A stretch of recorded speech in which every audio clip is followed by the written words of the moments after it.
Welcome everyone to Storyteller Spotlight. My name is Kaya Heisey. I am from Mackin. We put on Storyteller Spotlight. We are super excited today to have Lisa, Yee, and Dan Santat joining us to talk about the Misfits books. Our special thanks to Penguin Random House for helping us put this on.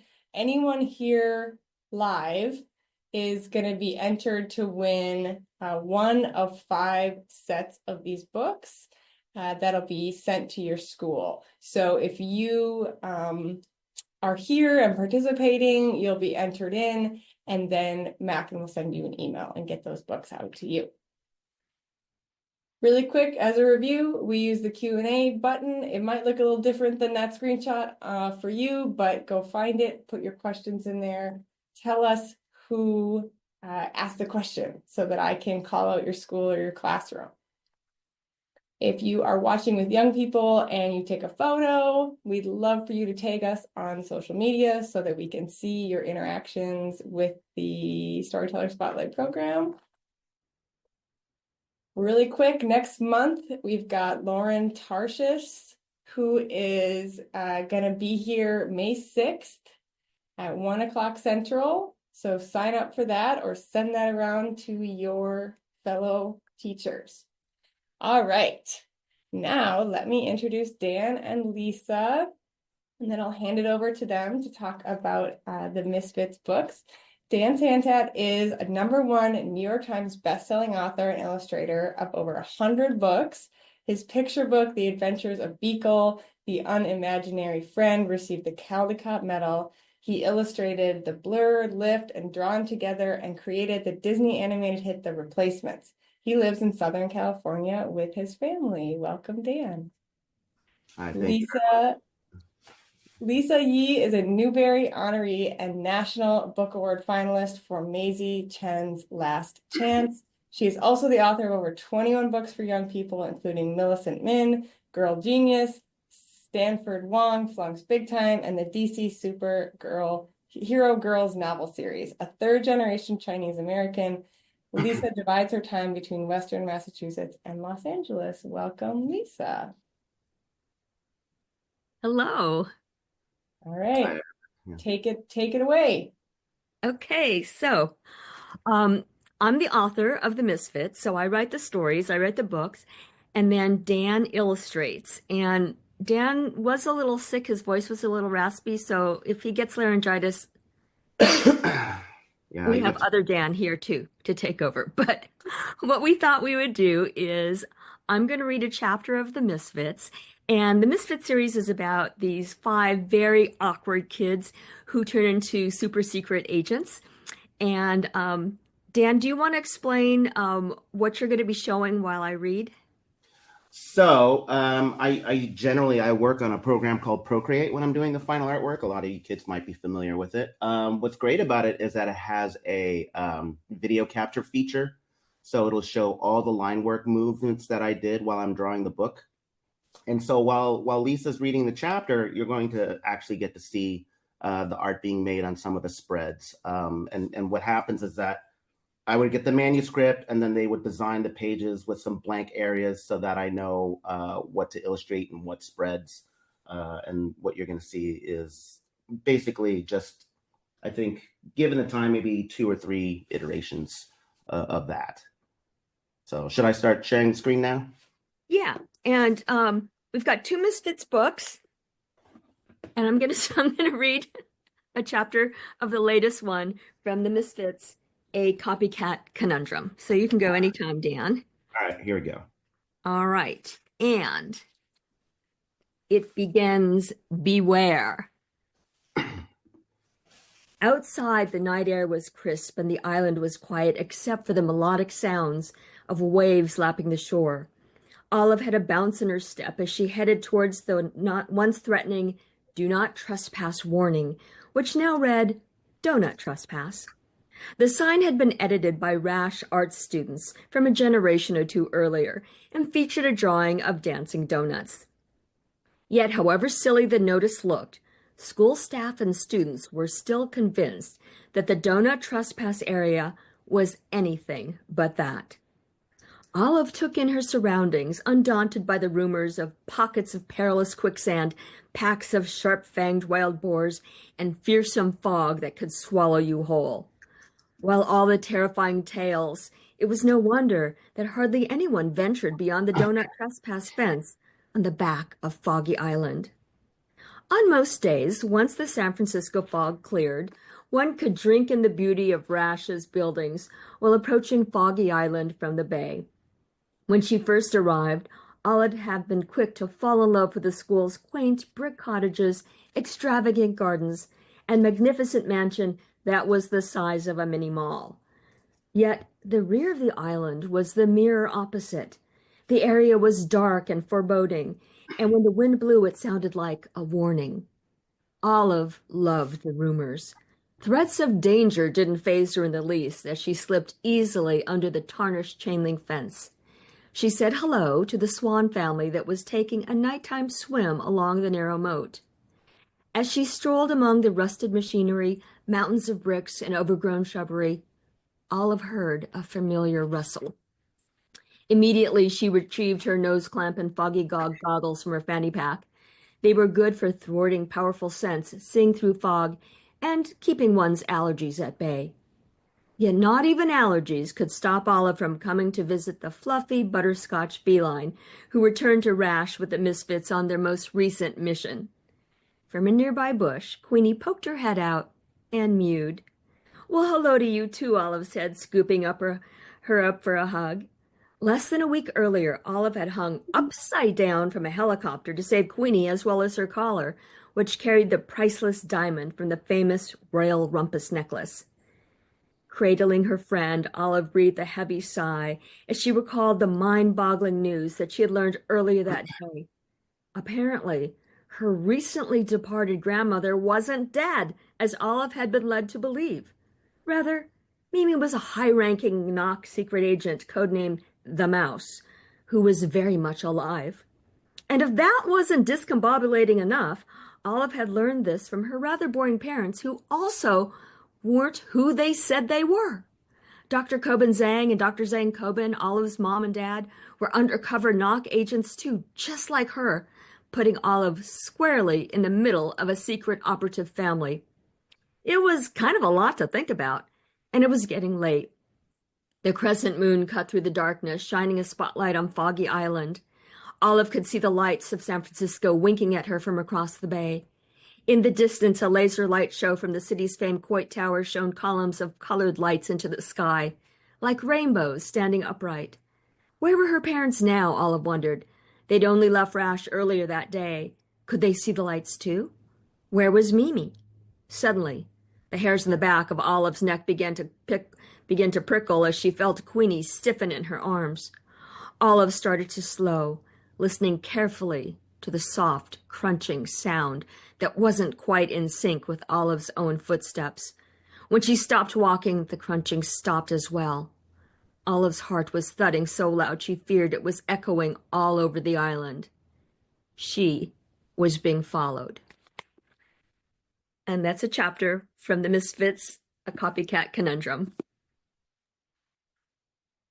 Hey, thank you, Lisa. Thank you, Dan. Okay, we've got a bunch of questions, so let's get started. First one, Hattie from Miss Russell's library in Austin, Texas, wants to know if you two have ever felt like misfits and how you navigated that feeling. I'll start and Dan can unmute. I have felt like a misfit for most of my life. And in fact, the reason why I wrote these books was because when I was at school, I was so awkward. And I was one of those kids who could be like sitting in an auditorium or the cafeteria and feeling like I was invisible and nobody noticed me. I was so awkward and dorky. What about you, Dan? I think I was pretty awkward and dorky, but that never stopped me from being very outgoing and vocal. So I think I tend to put my foot in my mouth a lot. But I would say that the ability to draw gave me this kind of magic power where people would just sit and just watch me draw. And it was kind of like my way of making friends. So there's a part of me that's introverted, but there's definitely I think more of me is extroverted. So I don't think I would have been in the club. I wouldn't have been part of the Misfits. Oh, I think it's interesting that you were drawing and then that, people were looking at that and then I was retreating into books. Right, right, right. Yeah. No, I wouldn't have made the cut. Um, Ari from Kipling in Deerfield asks, how long did it take you both to finish the Misfits books together? Okay, so the way it works is I write the novels. They take about 5 months to write, so I have to write really fast. But what I do is an outline, and that takes a couple of months first. And so I outline so people know what's going to happen in the book.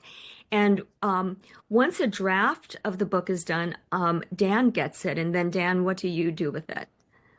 Well, they give me the manuscript. They actually break it out into spreads for me so that I know how much space I have to work with the illustrations. And then they'll give me about, oh boy, I want to say they give me about 6 months to do the final artwork. So the first 2 months or so will be spent just putting in like basic sketches, like really loose sketches to give an idea of what the composition will be on the page.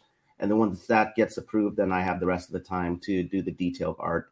And so I usually budget maybe doing one or two spreads a day, depending on the complexity of the piece. Like that piece that Lisa showed there, I think that took me a whole day. Just spending all that time drawing in the bricks and everything.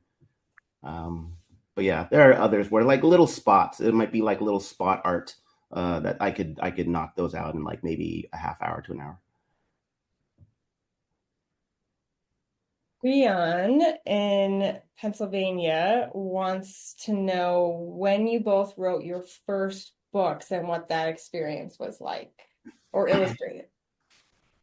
Um, My first book, which never got published, was when I was about 7 years old, and I wrote about a giant sweet potato and a little tiny farmer. And you know what? It was really bad, but I didn't let that stop me. My first published book was called Millicent Min Girl Genius, and this took me 6 years to write. It took me 6 years to write. And remember, I told you that these books are done within a year, so I've gotten a lot faster.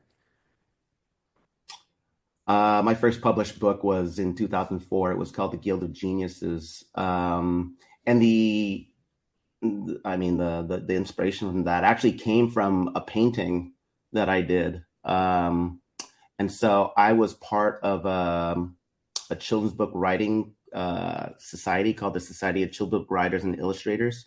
And this editor had pointed out that it would be interesting if I made this one painting into a book. And so I spent a good maybe 4 to 6 months making this book, brought it to a conference, and it got picked up by this very well-known author, editor named Arthur Levine, who edits the Harry Potter books. And he gave me a 2-book deal on the spot, which is that's not a common thing. That doesn't happen all the time. And it's funny because I was very proud of the book. But now that I've had many years of writing under my belt, I look back at that book and I can see that I would have done things differently. But it was still a fantastic experience, great learning experience. And I think of it fondly. But you forgot to mention the most important thing about that conference.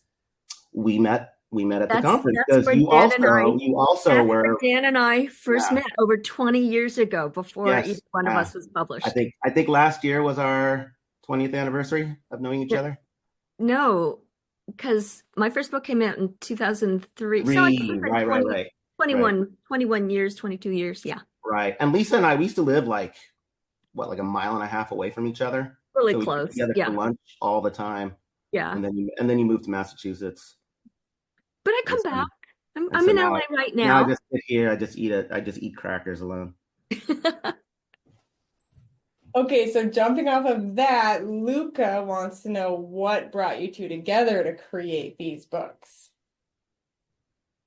Well, that was all Lisa. No, that was Jody. So, okay, so I had this idea of writing the Misfits, and I was telling my agent about it. We were at Disneyland because we go to Disneyland once a year to have an official meeting, And I was telling her about it, and she said that that sounded great. And then she came up with the idea of Dan doing the illustrations. We had done one other book together, or one other series. I'm trying to see if I have one here. I don't have one right here, called about a boy named Bobby. But we hadn't worked together for a long time, and when she had mentioned Dan, and then the publisher was on board with that, I was like, oh, this is great. This is great. I'd love to work with him. Yeah, I mean, there's nothing much more to be said. Okay, Levi wants to know what it feels like to have people look up to you. Couldn't even say how even my kids do that. I don't know. I don't know. I mean, I guess I appreciate that maybe I can inspire kids to want to be maybe illustrators or authors. I think we definitely need much more of that in this world.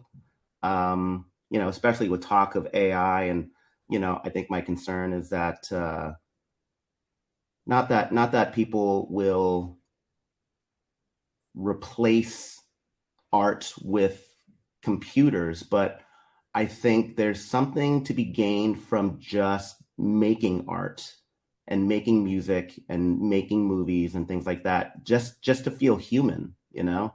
So for me, the beauty of making books, it's the importance of being able to make something and then sharing it with people. So that's like the most rewarding thing. Yeah, it's Levi, it's really weird. Because the thing is, like, we both do our work alone. Like, we're sitting, in our office alone doing the work, and then all of a sudden the book is out there. And then sometimes you're lucky enough to meet your readers, and it's the most wonderful but a very strange experience.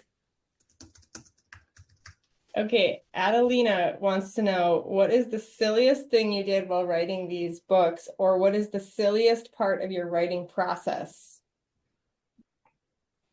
Um, I did a lot of research for the books. And so, for example, uh, I took a private investigator class, and what I found out was that if you are following someone, and of course, you don't want them to see you, and they turn around and look at you, what you're supposed to do is start picking your nose, because nobody wants to look at anyone who's picking their nose. So that's actually in the book. So a lot of my research is there. And then Dan and I were forced to go to Ghirardelli Square in San Francisco and eat hot fudge sundaes in the name of research, because the Misfits love hot fudge sundaes. So, it's very authentic. The book is very authentic. Yeah, I wouldn't say it was the silliest thing, but I got to take a tour of Alcatraz. Yeah. Uh, and one of the silliest things from that experience was I went to Alcatraz and I realized, well, two things. One, I mean, well, I should also just make it clear that Alcatraz was the inspiration for the island that the kids Yes. are I was on. going to mention that. Yeah. And for those of you who don't know, Alcatraz is this infamous island prison in San Francisco. So two things. One, you actually have an amazing view of the city from Alcatraz. So if I was a prisoner on Alcatraz, you at least get like one of the most beautiful views in the world, in my opinion. The second part was you were allowed to go into the prison cells, and they would just have toilets there. And I just remember thinking like how awful it would be just to like sit there and use the toilet while other thousands of other like inmates would probably be watching you use the toilet. Like that would be like reason 10,004, but probably on the top of the list of why I wouldn't want to go to jail. It's just everyone watching you go to the bathroom. Like, this is, I don't know. That was just a silly thought that I had while visiting the place.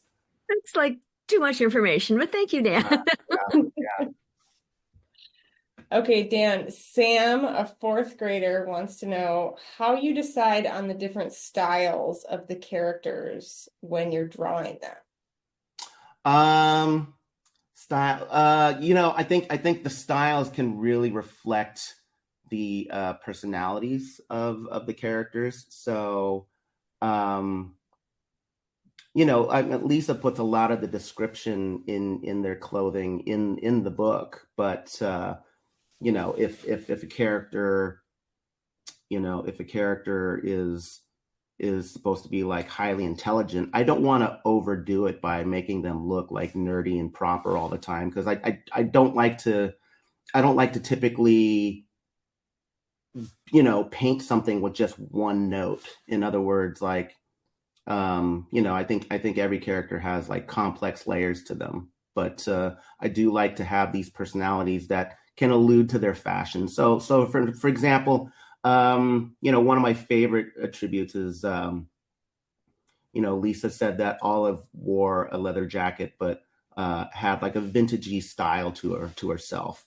And so I just thought, what would go well with a leather jacket? Well, I think it'd be cool if she was into, like maybe old rock bands, something vintage. And I was thinking, much to my chagrin, the 1990s was probably considered a vintage age. A lot of the bands that I liked back then were, popular. And so I thought, okay, well, maybe she was someone that collected, old concert shirts. So if you are a teacher or a parent that's reading this along with your kids, you'll probably see references to old punk bands like Bad Religion, and like No Doubt, and all these other old bands that you grew up with. It's just my way of contributing to the deeper nuances of the characters, as the series goes on.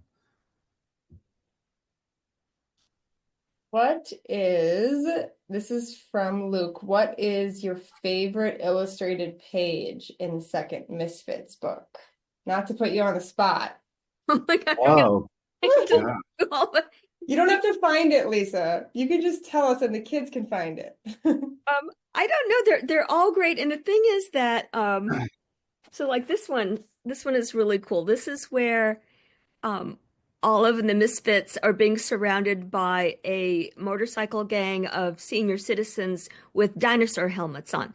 Um but the thing about Dan's drawings is that we don't really talk about them while he's working on them. And then but while I'm writing, I know what he can do with a scene, so it actually ups my game. And then I get his illustrations and I just love them all. So I think this is one of my many favorites from the second Misfits book. Do you have a favorite, Dan? yeah. If you can find the spread, it's the one where I guess the villain storms on stage.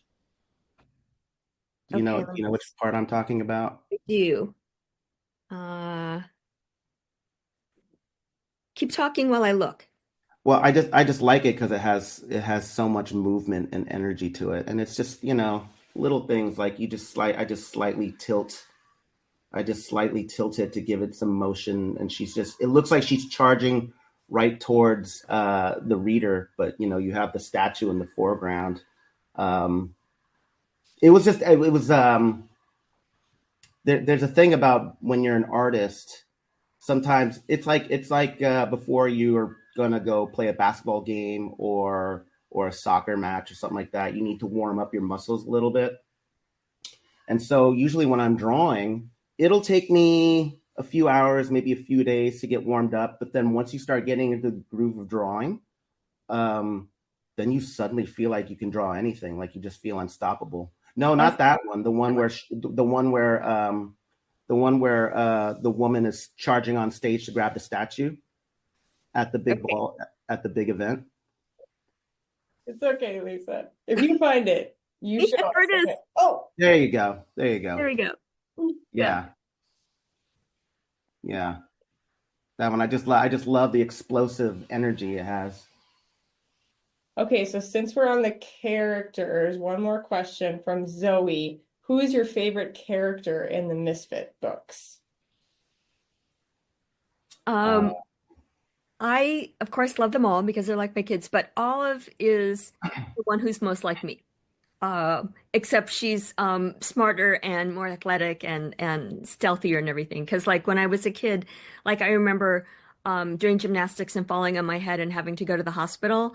And that's why I made Olive this great acrobatic gymnast. She can do all the things I wasn't able to do, but I really identify with her. I like Phil. I like the way she dresses. I like that she's like a super tech brainiac, but her exterior doesn't show that. It doesn't show that she's like a nerd, right? She's complete opposite. She's a total fashionista. Um, but she's the whole package. She's like cool and she's smart. And so whenever I have to draw the characters, she's like my favorite to draw.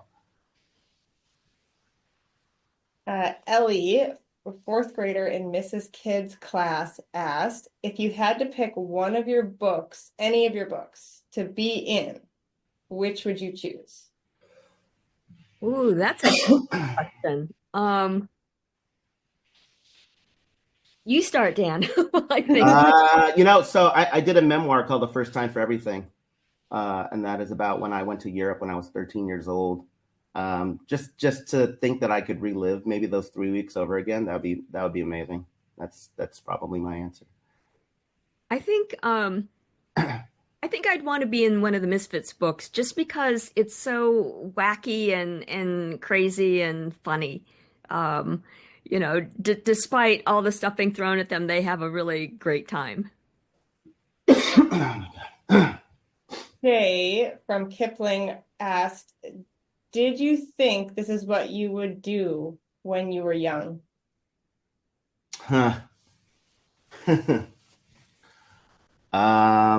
So it's funny because when I was a kid trying to imagine what being an adult was, I thought it meant you had to wear a suit and carry a briefcase around. And I had no idea what was in the briefcase.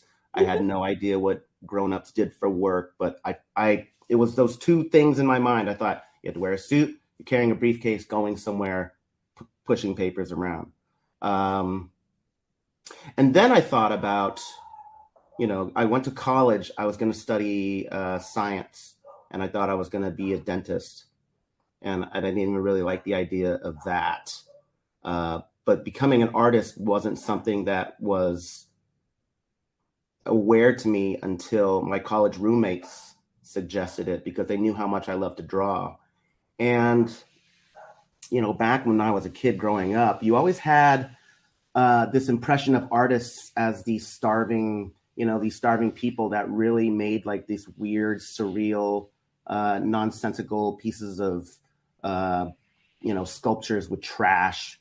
Like that's how they were kind of, like depicted in pop culture, right? And so I never even really understood what it meant to be an artist.